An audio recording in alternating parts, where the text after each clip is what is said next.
That night was heavy. A silence gripped the land, the kind that makes even fireflies forget to glow. Across Africa, people knelt, eyes closed, hands clasped, waiting for the resurrection of a man whom the Romans claimed had risen. It was Easter. Church bells rang, hymns were sung, but the earth was quiet. I laid my head down to sleep, not with peace, but with questions. I was not waiting for the resurrection of any man. I was worried. Something didn't sit right in my spirit. The soil felt dry, the moon dim, the rivers restless. And then, Mother Nature took me. She didn't knock. She entered as wind through an open window, as breathe through the nostrils of the first clay man. My body slept, but my soul was summoned. And in that dream, I was no longer myself.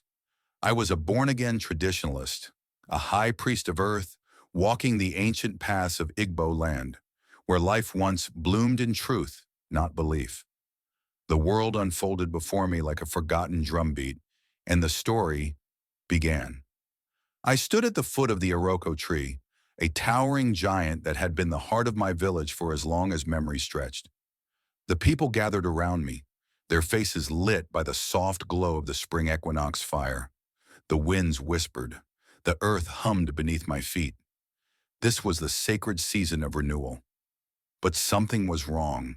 The earth was grieving. Her whispers were heavy, filled with a loss I could not understand.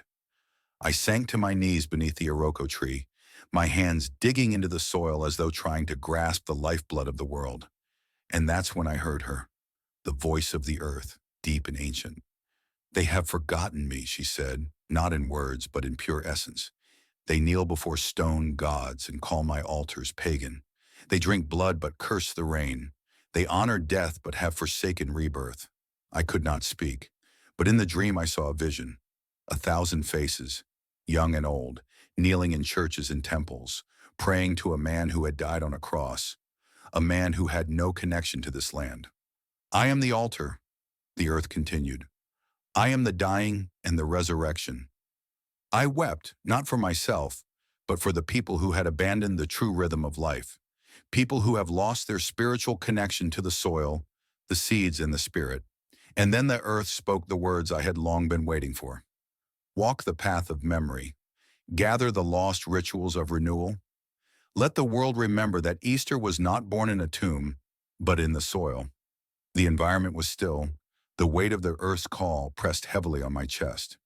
I knew I had been chosen to carry the ancient knowledge, to remind the world that the true resurrection had always been about the rebirth of life, not death. I took up my staff, carved with the spiral of the sun.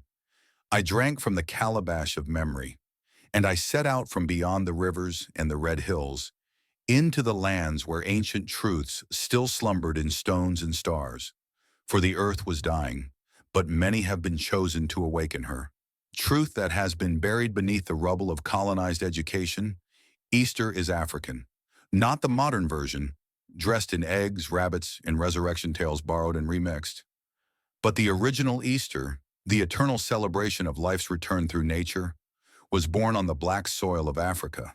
Before there was a Rome, before there was even a Bethlehem, there were Igbo people of southeastern Nigeria. They hold a profound connection to nature, rooted in their indigenous spirituality and cosmology. Their sacred wisdom recognizes the cyclical nature of life, deeply tied to the rhythms of the earth. Growth, awakening, and resurrection was in their spiritual belief in continuity, rebirth, and harmony with the natural world. There were also the Dogon people of Mali, known for their advanced astronomical knowledge and spiritual cosmology, especially relating to stars and their rebirth. The so-called Bushmen of southern Africa were among the oldest indigenous peoples, with rich shamanistic traditions and trance dances used for healing and spiritual renewal. The Yoruba people of Nigeria, Benin, and Togo were famous for their Orisha-based spirituality, which influenced many Afro-Caribbean religions. Colonialism dispersed them and dispersed their sacred traditions. What of Zulu people of South Africa? A powerful warrior tribe with strong ancestral worship and spiritual healing practices. The ancient Egyptians, though often categorized separately from tribes, were a collection of spiritual societies and priesthoods. deeply rooted in cosmology. That was the Nile Valley civilization, where the sacred story of Osiris was told. He was the god of regeneration, of agriculture, of divine kingship. He was cut into pieces, buried, scattered, not unlike the seeds we plant in the soil. His wife Isis, through love, will, and spiritual mastery, gathered him, brought him back to life, and conceived Heru, the falcon-headed son of God. Long before Christian doctrine absorbed the symbolism, Africans were already marking the rebirth of spirit through the cycles of nature. Very much in tune with natural rhythm, the African didn't need resurrection myths. We lived the resurrection every season, every sprouting yam, every lamb birthed under the spring moon, every woman swelling with new life was testimony that death is a pause, not an end. We understood that the spring equinox was more than astronomical. It was spiritual. It was a signal that the earth herself was awakening. Rain would return. Seeds would crack open. The womb of the earth would breathe life again. The European mind needed a savior nailed to a cross. They fabricated an imaginary heaven, one decorated with gold and diamond. It was to lure people into a spiritual prison, to make their subjects lose their godly essence. The African mind understood that God is not in a man. God is also not in any man-made religion, but in the movement of the seasons, the seas and flowing rivers, the moon's rhythm, the sun's return, the birth of lives in a natural cycle. That is Easter. That is the real resurrection, the divine energy of spring. In African traditions, from the Nile to the Niger, from the Zambezi to the Congo, we held ceremonies during this time, to thank the earth for surviving the dry season, to pray over seeds before planting, to bless wombs for fertility, to mark the return of the sun's strength. We danced. We poured libation. We listened to the earth's pulse, and we understood this one sacred law. Nature is not separate from God. Nature is God. And so every year when the earth resurrects herself, we are reminded of our own divine connection to the cosmos. My dreams was as real can be. I despise preachers who claim that African spirituality began with missionaries. We are the mothers and fathers of the resurrection. We are of the ancient and the keepers of the sacred earth. And until the last river flows and the last seed sprouts, Africa will remain the true cradle of Easter. To find the future, I had to walk backward through the ashes of time. The Mother Earth took me around. The road whispered as I walked, dry leaves speaking secrets beneath my feet. My staff struck the earth with each step, not in rhythm, but in remembrance. Every village I passed had forgotten something, a chant unsung, a drum unplayed, a ritual left to rot in the shadow of foreign crosses and crescent moons. The earth guided me. She carried me over forests and rivers until we reached a hidden place in Okigwe. There, shrouded in mist and silence, was the ancient Isium cave. Vines bowed at its mouth like guardians paying homage. "This," she said, her voice deep as thunder and soft as rainfall, "is where breath first met body." Inside, the walls pulsed with memory, drawings lit by a glow with no source. I could feel them breathe, the spirits of the first ones. The air was thick with knowing. I inhaled, and in that breath I felt the beginning of everything. She led me first to Nabta Playa, in the border region of Egypt and Sudan. The prehistoric site in the Nubian desert predates Stonehenge and the pyramids. It features stone circles and alignments that track celestial events, suggesting a sophisticated spiritual and astronomical culture. Then she led me to the land of the black soil, the kingdom once called Kemet, where the Nile still moved like a snake of memory. The pyramids rose like forgotten prayers carved into the sky, their stones heavy with silence. The great pyramids of Giza tied to the sun, God Ra and the afterlife beliefs. And the Temple of Amun at Karnak, one of the largest temple complexes in the world. They were major spiritual centers for millennia.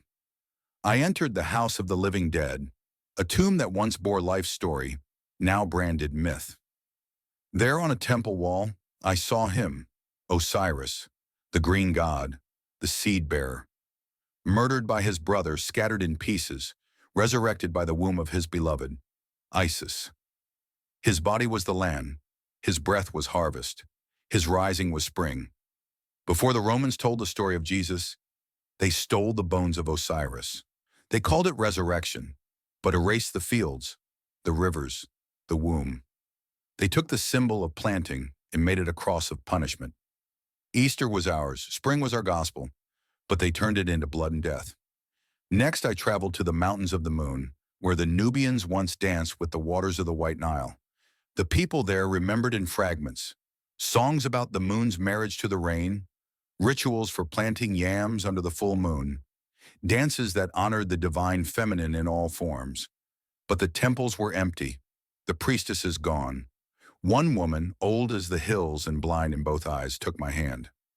"I know you," she said, though she could not see. "You walk like one who listens to trees." I asked her about the spring. She sang to me, a song about the goddess of wombs who carried the sun in her belly each year and birthed him every spring at the river's edge. "She is the mother of resurrection," the woman said, her voice thin but fierce. But they called her a demon. They feared her blood, her breasts, and her power to create without permission. I wept, for I saw it clearly, how they had feared the womb. Not just women, but the idea of creation itself. Then I made my way westward, to the high cliffs of the Dogon, where the stars speak in spirals. There the sky was alive, constellations dancing like stories in the night. Under the shadow of stone, the elders of Dogon told me that they remember when the sun first rose, when the earth breathed. They maintain that resurrection is not a story. It is a rhythm, a cosmic drumbeat, that even the stars are born again. I stayed with them for 7 nights, each night learning a dance, each dawn greeted by chants to the Sirius star, the womb of the cosmos. They gave me dust from the sacred cliffs, memory of the universe in powdered stone. "Take this," they said, "so the stars may witness when the earth rises again." At last I arrived at the ancient hills of Aksum in the east, where the bones of lions slept.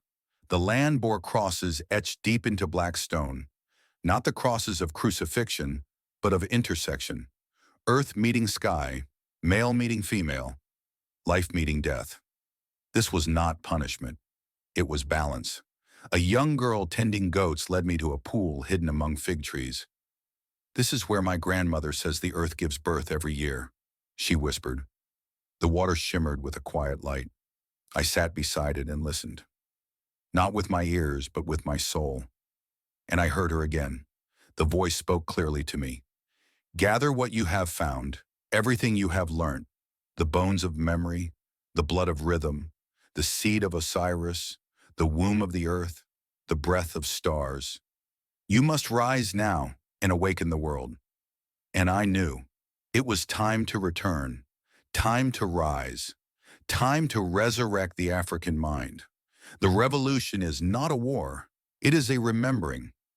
I returned to the very land from where I started, no longer as priest alone, but a vessel too. A thundercloud walked in my chest. My tongue had tasted stars, and my blood had danced with the Nile. The seed of Osiris throbbed in my palm. The stone dust of the Dogon still clung to my skin. The song of divine womb whispered through my bones. I was no longer seeking the resurrection. I was the resurrection. The people gathered when they heard of my return. The drums sounded again. This time, not the drums of mourning, but the rhythm of return.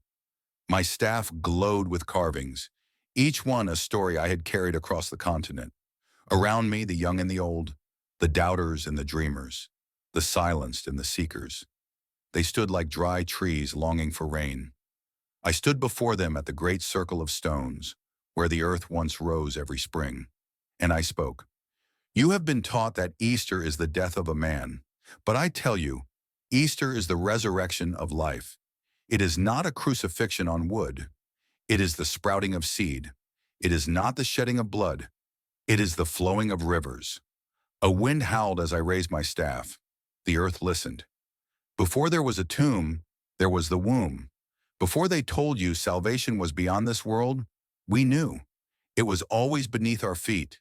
Cries rose from the elders. The youth leaned forward, and I remembered the words of an ancestor, Dr. Cheikh Anta Diop. Africa is the cradle of humanity and the source of civilization. Yes, and they had stolen the cradle. And I remembered the words of another ancestor, Dr. John Henrik Clark. Nothing that ever came from the European mind was meant to do anything but facilitate the European conquest of the world. Yes, and they had crucified our ceremonies, wrapped them in their language, dipped them in guilt, and sold them back to us. And I remembered the words of yet another ancestor, Professor Marimba Ani. European culture is rooted in separation. African culture is rooted in connection, with the earth, with the spirit, with the ancestors. Yes, and now we must reconnect. I drove the staff into the ground. The earth shuddered. The skies broke open with light. Thunder rolled not in fear but in joy. We danced, all of us. Even the elders who once doubted. Even the mothers with bare feet and heavy bellies. Even the children who remembered before they were taught to forget. We danced to the resurrection. The Roman soldiers was not there to crucify anyone. No blood was spilled, no tears, only water, only song, only seeds. And I, a born-again traditionalist, born of the earth, man of dust and memory, stood in the center of it all and proclaimed, "This is the true Easter, the resurrection of the earth, the return of the womb, the remembering of what was never truly lost, only buried beneath silence." Let the world hear now. Let the drums sound from the Cape to Cairo. Let churches and mosques remember what they tried to forget. Let the soil be sacred again, and let every spring be a holy season, not because a man died, but because the earth lives. Thanks for listening, good people. Are you part of this African Renaissance? Please don't forget to subscribe, like, and share. Hit the notification bell for more inspirational gospel. Stay safe and live good.